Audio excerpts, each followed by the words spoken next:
तो कैसे हो दोस्तों। आज की वीडियो बहुत ज़्यादा इंपॉर्टेंट इसलिए होने वाली है क्योंकि इसके अंदर मैं तुम्हें अपने टेलीग्राम चैनल के बारे में बताऊंगा जो मैंने अभी बनाया है। उसके अंदर जितने भी मेरे पास पेड कोर्सेज हैं उसकी पीडीएफ्स वगैरह जितनी भी वो मैं प्रोवाइड करूंगा। दूसरा, हम इस वीडियो के अंदर किस किस चीज़ों के बारे में बात करेंगे। सबसे पहले वैकेंसी इंक्रीज जो हुई है अभी अभी सीपीओ की, उसके बारे में बात करेंगे। उसके बाद हम देखेंगे कि एग्जाम डेट के बारे में क्या सीन है। उसके बाद इंग्लिश की प्रिपरेशन के लिए जो बहुत तगड़ी तगड़ी टिप्स है ना मेरे पास, वो तो मैं बताऊंगा। उसके बाद हम लास्ट में बात करेंगे मेडिकल की, और हम इस बारे में बात करेंगे कि आज ये वीडियो जिम के अंदर क्यों बन रही है। स्टार्ट करने से पहले मैं अपना थोड़ा सा इंट्रोडक्शन दे देता हूँ उन लोगों के लिए जो अभी जुड़ रहे हैं, ठीक है। जो पहले से जुड़े हुए हैं तो वो जानते ही हैं। तो भाई, मेरा नाम है सूर्यांश रावल और मैं ना मतलब जब से फिजिकल स्टार्ट हुआ है हमारा उसके बाद से जुड़ा हुआ हूँ सभी लोगों से। तो उस टाइम पे मतलब मेरे को बोला गया था कि आपका फिजिकल वगैरह ठीक है, फिटनेस वगैरह अच्छी है, तो आपको दूसरों को गाइड करना चाहिए। तो मैंने इसलिए ये चीज़ स्टार्ट करी थी। तो मैंने उसके अंदर बहुत लोगों को मतलब डाइट वगैरह के बारे में, एक्सरसाइज वगैरह के बारे में, किस तरह से हाई जंप के अंदर तुम्हारी इंजरी ना हो उसके ऊपर प्रॉपर वीडियोस बनाई हैं। और पूरा पूरा 9 दिन का ब्लॉग बनाया था कि 10 दिन के अंदर अंदर फिजिकल कैसे निकालें। और मैंने 2 बार फिजिकल भी क्लियर कर चुका हूँ मैं, एक बार अपने ग्राउंड के अंदर, दूसरा बीएसएफ कैंप चावला के अंदर। तो अगर तुम वीडियो जाके देखोगे तो ऊपर लिंक आ रही होंगी, सबकी वीडियोस तुम देख सकते हो, बिल्कुल प्रूफ के साथ ब्लॉग्स वगैरह पड़े हुए हैं। उसके अंदर डाइट्स वगैरह पड़ी हुई है, किस तरह से तुम मेंटेन रख सकते हो और जिम के साथ क्या क्या है सीन। तो सारी चीज़ उसके अंदर पड़ी हुई है, तो उन्हें चेक कर सकते हो। तो मतलब ऐसा मेरे को सामने कैंडिडेट्स ने बोला है, बंदों ने बोला है, भाइयों ने बोला है कि तुम्हारी वीडियो एक्चुअल में हेल्पफुल है। तो इसलिए मैंने फिर उस चीज़ को कंटिन्यू रखा और आज हम अब मेंस तक आ चुके हैं। तो कितने कम बंदे रह गए हैं, तो अब इस चीज़ को मैं आगे तक मतलब लास्ट तक लेके जाएंगे बिल्कुल, जब तक फिनिश लाइन नहीं आ जाती। तो सबसे पहला टॉपिक है वो है वैकेंसी इंक्रीज के ऊपर। तो अभी अभी तुम लोगों को नोटिस मिला होगा कि भाई अभी जब हमारे स्टार्टिंग में नोटिफिकेशन आई थी तब 4000 कुछ वैकेंसीज थी, और अब तुम अगर देखोगे तो बिल्कुल 1000 से ज़्यादा वैकेंसीज बढ़ गई हैं। टोटल मिला के 5308 हो गई हैं। तो वो दिल्ली पुलिस के अंदर सब इंस्पेक्टर में या फिर मतलब मेल की या फीमेल की वो इंक्रीज नहीं हुई है, वो 125 और 61 थी, तो वो उतनी की उतनी है। लेकिन जो हमारे सीएपीएफ के अंदर है उसके अंदर इंक्रीज हो गई है, और सीआईएसएफ के अंदर और सीआरपीएफ के अंदर उसमें बहुत ज़्यादा इंक्रीमेंट हुआ है। तो पिछली बार जो 2022 में तुम देखोगे या पीछे वैकेंसीज देखोगे तो बहुत कम आई हैं। मतलब 2022 में काफ़ी थी लेकिन सीआईएसएफ की बहुत कम थी, लेकिन इस बार सीआईएसएफ की बहुत ज़्यादा वैकेंसीज हैं। और तुम्हें पता ही है मतलब जॉब प्रोफाइल काफ़ी अच्छी होती है। तो भाई इस बार ना ये एक तरह से once in a life time opportunity है तुम्हारे पास। एक ही बार होता है ऐसा, क्योंकि अगली बार तो उम्मीद नहीं लगता जितनी आज तक वैकेंसी आई है इतनी ज़्यादा कभी नहीं आई है। 5000 के ऊपर भाई, 5000 के ऊपर। तो जितने भी तुम लोग हो ना, अभी ये समझ लो बहुत बढ़िया अपॉर्चुनिटी है। और ये जैसे once in a life opportunity है ना, तो इसे तैयार भी इसके लिए इसी तरह से हो। मतलब तुम्हें तैयारी भी इसी तरह से करनी है, समझ रहे हो ना। जैसे एक बार जिंदगी में मौका मिला हो, तो ज़्यादा टाइम नहीं है तुम्हारे पास, बस 2 महीने हैं। 2 महीने के 50 दिन कुछ रह गए हैं, तो उनके लिए बिल्कुल अच्छे से तैयारी करनी है। तो मैं थोड़ी सी वैकेंसी बता देता हूँ। सीआईएसएफ के अंदर 2097 हो गई है, एसएसबी के अंदर 167 हो गई है, सशस्त्र सीमा बल के अंदर। आईटीबीपी के अंदर 405 हो गई है, और बीएसएफ के अंदर 1019, और सीआरपीएफ में 1438। हम बात करेंगे एग्जाम डेट के ऊपर। तो अब मेंस का जो एग्जाम है वो कब होगा, तो मैंने अभी लास्ट वीडियो में डाला था वो चीज़ को डिटेल में किस तरह से कैसे है, तो तुम ऊपर लिंक आ रही होगी उसे देख सकते हो। बाकी मैंने उसके अंदर बताया था कि जनवरी के लास्ट में जाके एग्जाम होगा, ठीक है। स्टार्टिंग में या दिसंबर एंड में नहीं होने वाला है, तो वो सब उसे भूल जाओ। तो जनवरी के लास्ट में होगा या फरवरी के स्टार्टिंग में होगा। तो तुम्हारे पास कम से कम 50 दिन है, तो उसी हिसाब से तैयारी करो। नेक्स्ट हम चलते हैं लेके अब इंग्लिश प्रिपरेशन के ऊपर। तो देखो, सभी लोग मॉक टेस्ट लगा रहे हैं, सभी लोग प्रीवियस ईयर कर रहे हैं, लेकिन तुम लोग अलग क्या कर रहे हो। मतलब जितने मार्क्स अब तक आ रहे हैं उतने ही आते रहेंगे, तो उसमें तुम्हारा इंक्रीमेंट कैसे होगा। तो बूस्ट करने के लिए मार्क्स, मेरे पास एक स्ट्रेटजी है। मैंने न्यूज़पेपर के बारे में तुम्हें पहले से बता रखा है, पिछली वीडियोस अगर तुमने देखी हैं, कि उसके अंदर तुम्हें न्यूज़पेपर रीडिंग करनी है जिससे तुम्हारा कॉम्प्रिहेंशन इंप्रूव होगा।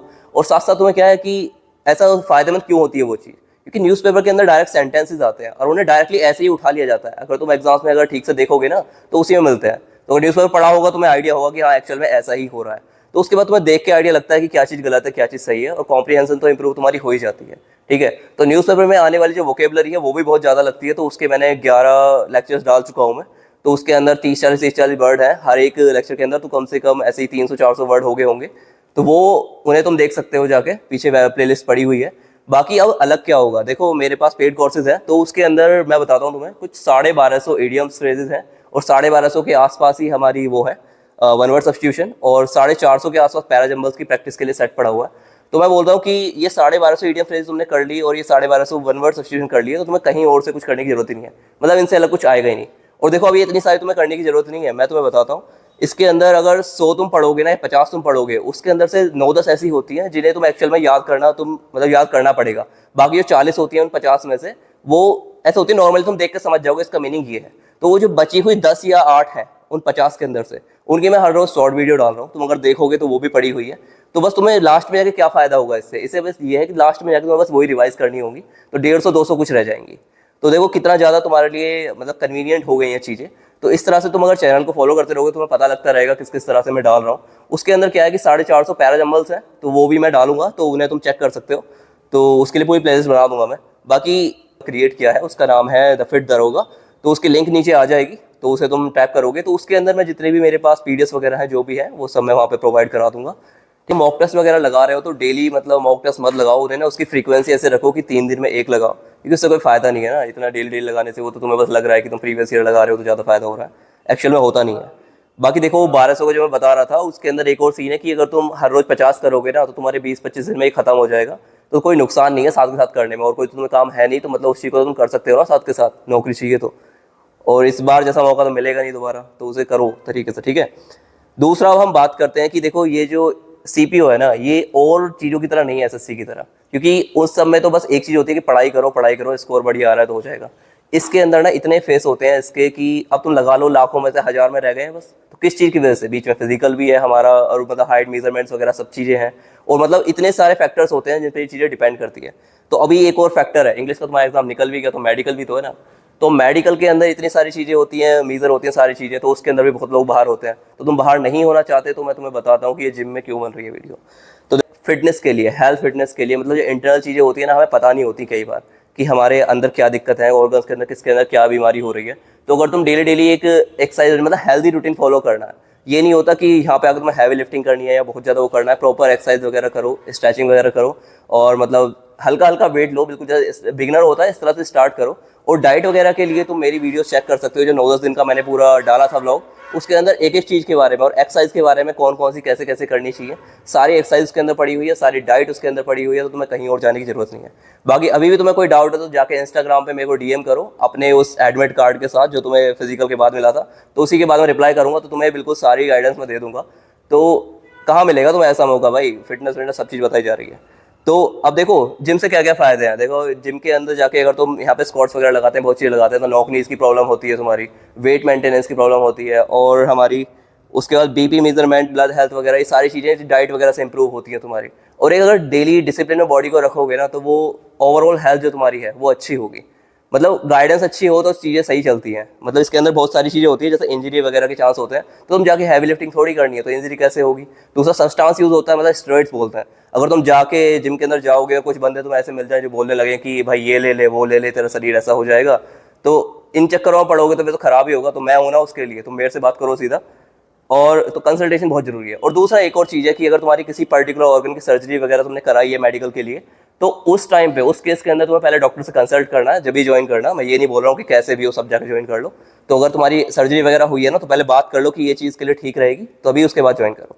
बाकी डाइट तुम्हें मेंटेन रखनी है, जिम जाओ मत जाओ लेकिन डाइट अच्छी रखो। और डाइट के लिए मेरे से बात करो तो मैं हूँ यहाँ पे, ठीक है। बाकी देखो बुनियंस वगैरह होती हैं हमारी, डेवलप हो जाती हैं, तो इतनी ज़्यादा वर्स्ट केस तो होता नहीं है कि बहुत ज़्यादा दर्द कर रही है तुम्हारी उंगलियां वगैरह पैरों की, इस तरह से हैं। तो जितनी भी थोड़ी बहुत है ना वो स्क्वाट्स मारने से इंप्रूव हो जाती है। और जिम के अंदर जब तुम जूते सही पहनोगे और उसके बाद मूवमेंट होगी बढ़िया जैसे पैर की होनी चाहिए, तो वो अपने आप उस कंडीशन में आ जाएगी जहाँ पे होनी चाहिए। तो उसकी ज़्यादा टेंशन लेनी नहीं है तुम्हें। दूसरा मैंने पूरी मेडिकल पे एक वीडियो बना दी है, तो उसे ऊपर जाकर लिंक आ रही है, उसे चेक करो। उसके अंदर पूरा प्रोसीजर क्या होता है कि स्टार्टिंग से लास्ट तक क्या क्या चीज़ चेक होती है, किस तरह से चेक होती है, वो तुम्हें वहाँ पे मिल जाएगी। और चीज़ की अभी उसके अंदर हर एक चीज़ मतलब सिंगल जैसे एक एक चीज़ें हैं, जैसे दांत हो गए हमारे या फिर पैरों की किस तरह से उंगलियां चेक होती हैं, तो उन पर बिल्कुल इंडिविजुअली मैं सेपरेट वीडियो भी बनाऊंगा, ठीक है, ताकि तुम लोगों को पता लग जाए कि इस टाइम पे जाके अभी से तुम क्या कर सकते हो। क्योंकि अभी मेडिकल तो 2-3 महीने बाद होगा, तो 3-4 महीने के बाद ही होगा, तो उससे पहले तुम्हें हर एक चीज़ की सेपरेट वीडियो मैं इसी मंथ के अंदर डाल दूंगा, इसी मंथ मतलब दिसंबर के अंदर। तो उससे तुम्हें पता लग जाएगा, तो वो काफ़ी हेल्पफुल होगा, इसलिए मैंने सोचा कि उसको सेपरेट बनानी चाहिए। दूसरा एक और चीज़ हम चालू करेंगे, जब हम मेंस की डेट्स वगैरह आ जाएंगी तो लास्ट के 20 दिन में एक प्रैक्टिस सेट पूरा चालू किया जाएगा पूरी इंग्लिश के लिए, ठीक है। तो उसे मतलब उसके अंदर हम ओवरऑल रिवाइज करेंगे और उससे तुम्हारा स्कोर बहुत ज़्यादा सही हो जाएगा। तो तुम जैसे तैयारी कर रहे हो करते रहो, बाकी इस चीज़ को फॉलो करते रहो जो मैं बता रहा हूँ, ठीक है। तो ये तुम्हारा एक तरह से प्लस पॉइंट हो जाएगा, जितने भी तुम्हारे स्कोर आ रहे हैं उसमें 10-20 नंबर प्लस हो जाएंगे, सीधी सी बात है। और मेडिकल का तुम्हारा फाइनल सिलेक्शन पूरा पक्की बात हो जाएगी, ठीक है।